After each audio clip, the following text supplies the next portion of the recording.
Growing food is already a challenge, but with climate change, is our little timer starting? Or do I have to hit the button? Okay. Oh, there we go. Okay, good. We're off.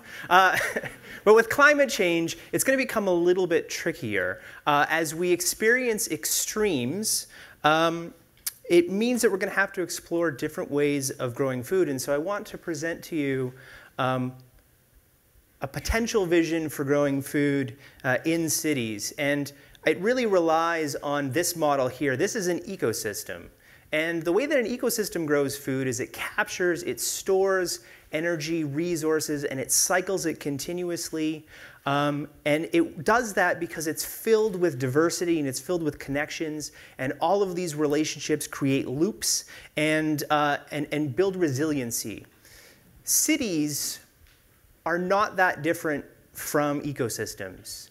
You might not be sharing water, or, well, you are sharing water, but you're not going to be sharing things in the same way that a forest is, but you're going to be sharing ideas and culture and economics, and things are going to come together and collide in new and interesting and innovative ways. And I think that's what draws people to city environments. What I want to propose tonight is a combining of those two systems. If we can take inspiration from the natural world and combine those connections and relationships with the connections in a city, I think not only is it a really interesting place to live, but I think when it comes to food production, you can do some really interesting and innovative things. Nature loves cities. We don't always love nature in our cities, depending on where it's at. I think if we're combining these two things together, we're going to have to think about working with and encouraging nature and doing things a little bit differently, perhaps. In a city, we typically take a lot of resources, we accumulate it, we send it down the drain if it's water so that it doesn't become a problem.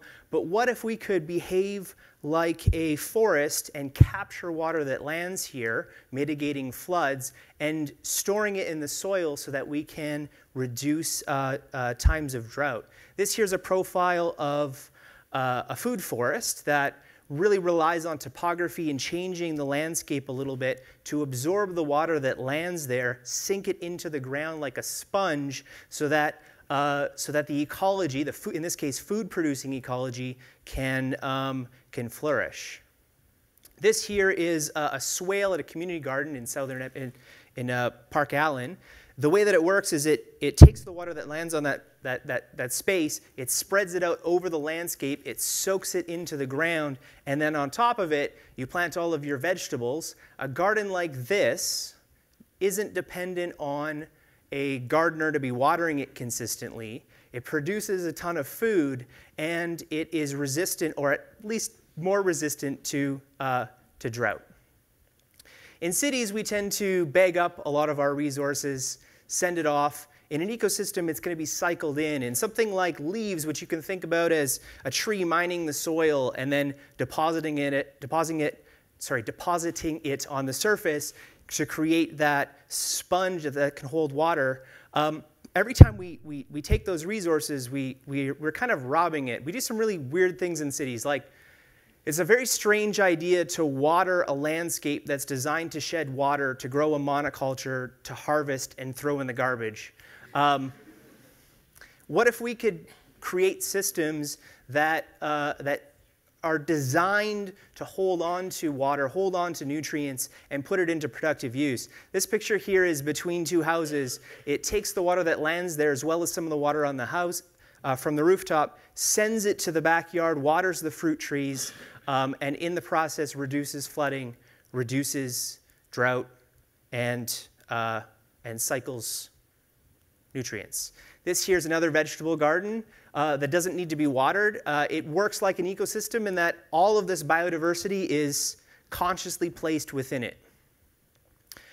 When you start doing this in a backyard, you start actually changing the microclimate of that yard. This here is This is my backyard. It's a work in progress. But when I first moved here, it's south-facing. It would bake in the sun. The soil would turn to concrete. But by bringing in basically yard waste and creating water harvesting structures, was able to transform this into something that is pleasant to sit out in a hot day. It doesn't get as hot as its surroundings, and it even, because of the placement of the plants, mitigates some of the harsher conditions. We can use microclimates in cities for growing food. This is 2 fruit trees planted at my brother's house, trained along a fence to increase the growing season. So I believe one of them is a pear, one of them is an apple. But we could get creative and do this on larger scales if we wanted to as a city. Every time I pass by these retaining walls on the white mud, I think, man, you could grow some really cool fruit trees in there. The heat they would hold. This is a resilience peach. It's a zone 5 peach. It's just out of what we can grow here in Edmonton. I really want to grow a peach in there. Or an American persimmon, or how about a pawpaw, which is the largest fruit native to North America. We could just almost get there. But all of this involves coming together as a community, and communities themselves are ecosystems, right? This room has lots of ideas, and the point of a night like this is to come together and share and get inspiration and take those ideas and have them mingle together and see what happens. The city, and I think the city is really, well, I don't know, but for the first time, but the city is really, I think, trying to encourage people to get out there and do something. Recently, the city of Edmonton announced 150 utility lots that you can garden or farm, so check that out. But I also encourage you to walk around the city of Edmonton and reimagine some of our public spaces. Think about what they could look like if we invited in the natural world and then throw food into the mix, because that's where I think it gets really interesting. That's a little bit tongue-in-cheek, so is this one here, but it's fun to imagine. Is this going to produce all of our food? Probably not. But let's not underestimate the ability of many small players. I also think that when you're playing around with stuff on, in the cityscape, you end up with really interesting opportunities. These are wild goji berries that have naturalized themselves to the Edmonton River Valley. They're escaped cultivated plants from Chinese market gardens that used to be on site. This here is a Capilano apricot. The only place that a Capilano apricot grows in the world is Edmonton, Alberta. It is ours. So let's reimagine what cities could look like. Let's create those sponges that could absorb the water, that can absorb carbon dioxide, that can cycle nutrients, and of course, produce food and an interesting place in the process. Thank you. Thanks, Dustin.